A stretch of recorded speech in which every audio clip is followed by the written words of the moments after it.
Bonjour à tous, j'espère que vous allez bien, soyez les bienvenus sur ma chaîne YouTube. Alors aujourd'hui je vous présente une nouveauté des éditions Exergue, il s'agit de l'oracle mythique, la sagesse du Panthéon de la Grèce antique, qui a été créé par Carissa Meliado et illustré par Michel Lifeland. Alors je crois qu'il est sorti au mois de septembre, donc ça fait vraiment pas longtemps, à peine quelques mois.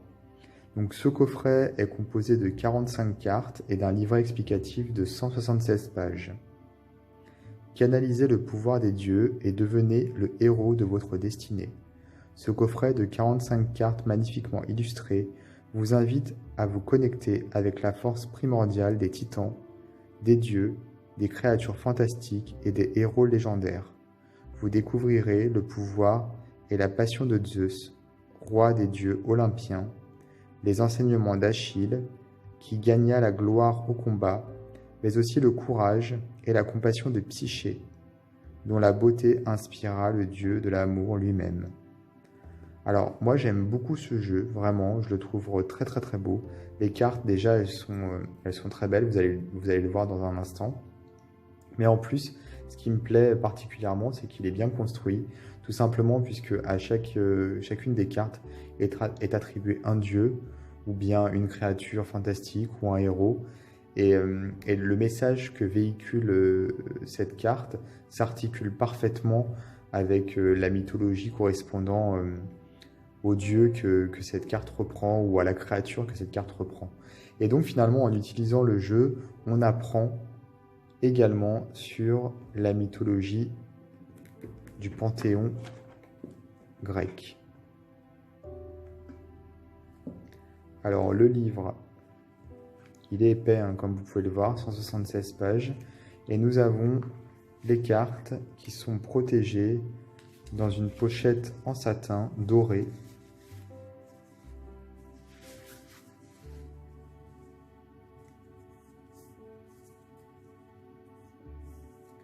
Alors, je vais commencer avec le livre, ce sera plus simple, et je vous montre les illustrations juste après.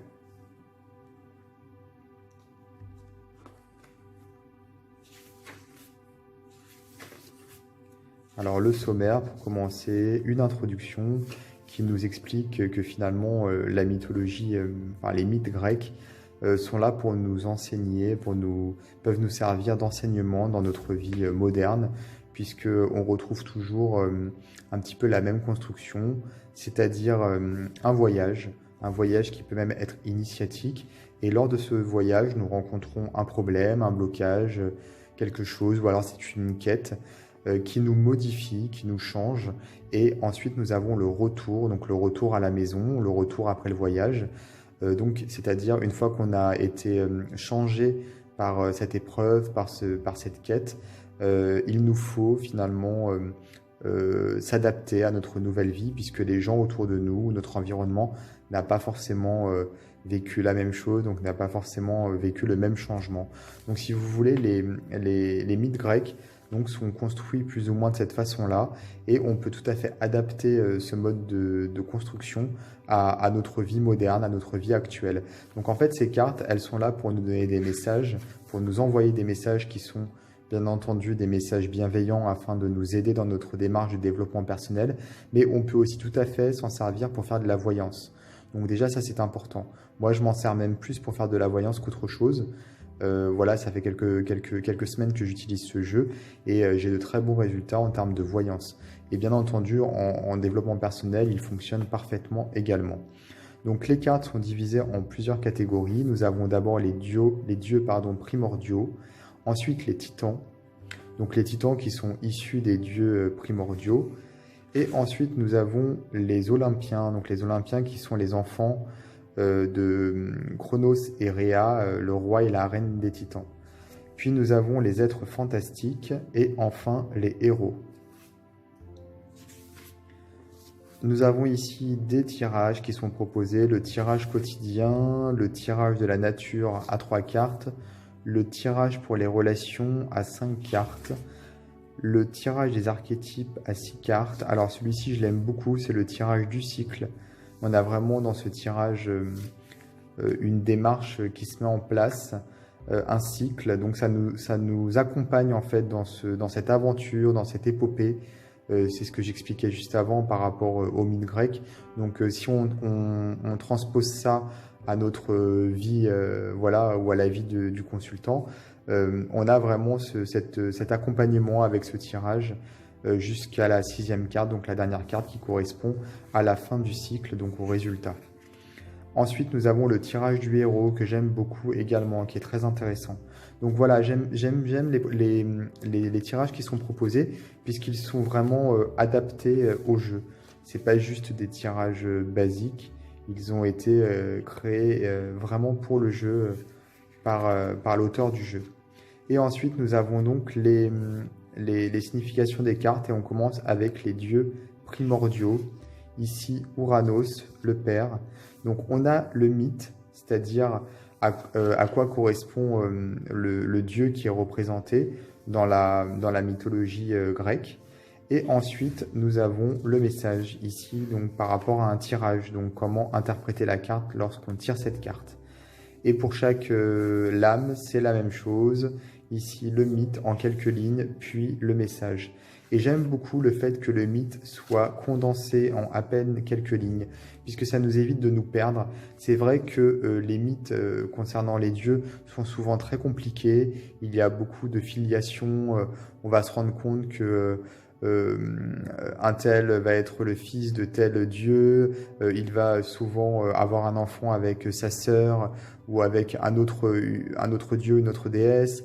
Donc en fait, on va tout le temps avoir comment dire, comme s'il y avait tout un réseau qui se mettait en place et ça rend les choses très compliquées. Ici, c'est expliqué en à peine quelques lignes, donc on va directement à l'essentiel et on ne se perd pas en fait.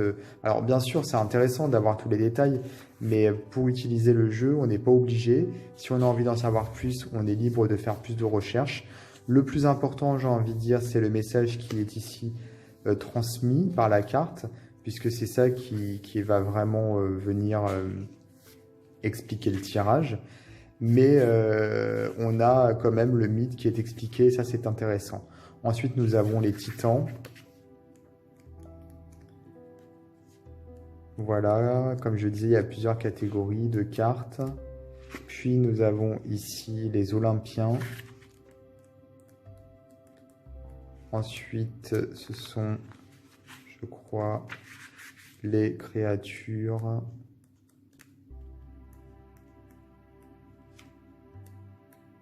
Voilà, les êtres fantastiques, pardon. Donc ce sont des créatures fantastiques, des mi-dieux, mi-humains. Voilà, il y a pas mal de créatures différentes. Et enfin, les héros. À la fin du jeu, nous avons en plus un petit glossaire qui nous explique en quelques mots ce que représente chaque dieu, chaque créature, ou d'autres choses qui font partie de la mythologie grecque. Et ensuite, un petit texte sur l'autrice et sur l'artiste qui a illustré le jeu. Voilà. Donc ça, c'est pour le livre. Les cartes. Elles sont très très belles. Alors déjà, elles ont une tranche dorée. Elles sont relativement grandes, comme vous pouvez le voir. Et moi, ce que j'aime beaucoup, c'est les illustrations. Vraiment, elles sont très sympas. J'aime aussi les bordures. Je les trouve agréables. Et elles se fondent bien, enfin, elles vont bien avec le jeu, tout simplement. Nous avons ici le numéro de la carte. Ici, le nom correspondant à la carte. Et ici, un mot-clé pour pouvoir nous aider à interpréter la carte si on ne veut pas regarder le livret. Enfin, le livre.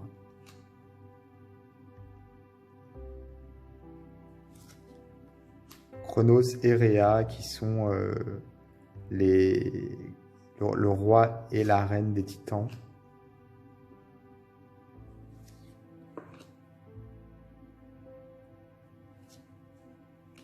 Atlas qui porte le monde sur ses épaules. Responsabilité ici. Très belle carte celle-ci.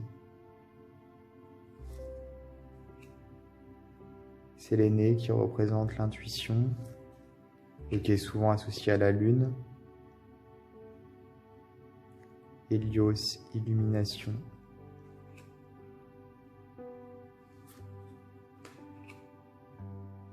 Zeus, expansion divine. Alors ici on est passé sur les dieux olympiens qui sont donc menés par Zeus. Ce sont les enfants des titans tout simplement.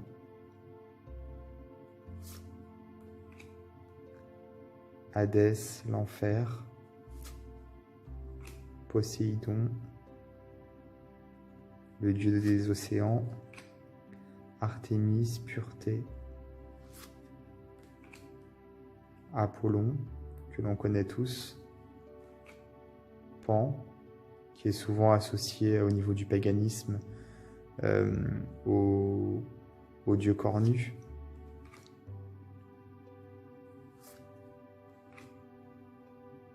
Arès, la bataille. Hestia pour le foyer. Athéna, la sagesse. Hermès, le messager. Elle est très très belle cette carte également, je trouve. Aphrodite, la déesse de l'amour. Eros, le désir. Voilà, donc vous voyez le type d'illustration. Ce sont des illustrations qui sont vraiment, vraiment très, très belles, presque, comment dire, fantastiques. On a vraiment un univers très beau, très, très particulier. Donc là, on est déjà passé je sais plus, aux créatures fantastiques. Je ne sais plus comment l'autrice appelait cette catégorie exactement. Mais bon, ce sont les personnages qui ne sont pas vraiment des dieux.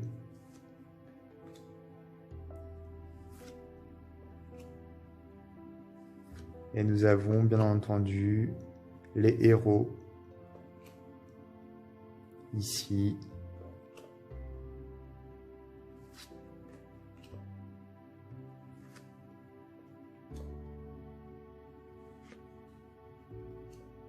Voilà, donc le dos des cartes, il est très beau également. Je trouve qu'il le colle parfaitement au style du jeu. Comme je le disais, moi j'ai déjà utilisé pour des tirages et j'aime beaucoup puisque pour mes tirages, à chaque fois, on avait vraiment comment dire, quelque chose qui rappelait vraiment cette notion de cycle avec une progression. Donc en fait, ce que j'ai beaucoup aimé, moi, c'est faire des tirages généraux avec ce jeu, c'est-à-dire commencer une guidance avec ce jeu. C'est très intéressant puisque ça va nous donner des indications sur la quête du consultant, c'est-à-dire dans quel état d'esprit il se trouve actuellement, vers quoi il tend, ce que son cœur lui dicte, ce que son esprit lui dicte, ce que ça va finalement donner à la fin du cycle. Donc on a vraiment quelque chose de très complet, à l'image effectivement des mythes du panthéon grec. Donc avec cette notion de, comme je disais, d'aventure, d'épopée, avec pendant cette aventure une quête ou alors un blocage ou alors une expérience particulièrement enrichissante ou difficile ou même les deux, puis ce retour en fait à la réalité, ce retour à la vie quotidienne où on va être confronté à un entourage qui n'aura pas forcément intégré les mêmes éléments que ce qu'on aura intégré nous pendant notre quête. Donc ça, je trouve ça vraiment intéressant puisqu'avec ce jeu, on a tous ces éléments qui se mettent en place et ça permet, dès le début d'une guidance, de comprendre les pions exactement où ils se positionnent et vers quelle direction ils se déplacent. Voilà. Donc c'est en ça que j'aime beaucoup ce jeu. Et puis bien entendu, on peut s'en servir aussi avec juste une carte ou pour répondre juste à une question simple en tirant uniquement une carte ou deux ou trois cartes. Donc il y a vraiment de nombreuses possibilités avec ce jeu. Voilà. Alors n'hésitez pas à vous abonner à ma chaîne YouTube si ce n'est pas déjà fait et à activer les notifications pour être prévenu en temps réel des prochaines vidéos que je posterai. Et moi je vous dis à très bientôt pour d'autres vidéos.